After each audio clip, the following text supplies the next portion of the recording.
15 বছরের অনিয়ম দুর্নীতি থেকে ৩-৪ মাসে স্বাভাবিক করা সম্ভব নয় বলে মন্তব্য করেছেন অর্থ উপদেষ্টা ডক্টর সালেউদ্দিন আহমেদ। শনিবার রাজধানীর একটি hotel Dhaka chambers of commerce and institute আয়োজিত এক বেসরকারি খাতের পূর্বাভাস প্রত্যাশা অগ্রাধিকার শীর্ষক বাণিজ্য সম্মেলনের প্রধান অতিথির বক্তব্যে তিনি এসব কথা বলেন। অনুষ্ঠানে বাণিজ্য উপদেষ্টা বশির উদ্দিন বিশেষ অতিথি ছিলেন। সালেহ আহমেদ বলেন, তিনি ক্ষয় হয়ে যেতে শুরু করেছেন, দেশের অর্থনীতিতে অস্থিতিশীলতা আসতে শুরু করেছে, বাড়ছে বৈদেশিক মুদ্রার রিজার্ভ, বিদেশি সহযোগিতা সংস্থাগুলো খুব ইতিবাচক সাড়া দিচ্ছে।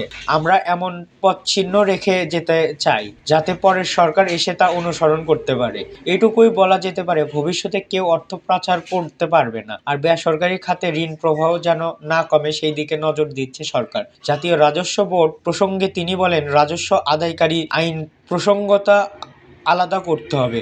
এলডিসি গ্র্যাজুয়েট হলে গার্মেন্টস শিল্পের নেতিবাচক প্রভাব পড়বে না। অর্থনীতি স্থিতিশীল হওয়ার ইঙ্গিত দিয়ে সালেহ আহমেদ বলেন, বৈদেশিক মুদ্রার রিজার্ভ বাড়ছে, উন্নয়ন সহযোগিতা সংস্থাগুলো ইতিবাচক সাড়া দিতে শুরু করেছে। গত মাসে IMF এর বিশ্বব্যাংক সভায় যোগ দিয়ে সবার কাছে ভালো সাড়া পেয়েছি। সরকারের বাজেট সহায়তা নয়, বেসরকারি খাতই পাবে 100 কোটি মার্কিন ডলার। DCI সভাপতি আশরাফ আহমেদ চৌধুরী স্বাগত বক্তব্য দেন। তিনি বলেন, দেশের আইন শৃঙ্খলা পরিস্থিতি এখনো পুরোপুরি ঠিক হয়নি, আছে জ্বালানি সমস্যা, শিল্প কারখানার উৎপাদন ব্যাহত হচ্ছে। এমন পরিস্থিতিতে ব্যবসা চালিয়ে নয় কঠিন হয়ে পড়ছে।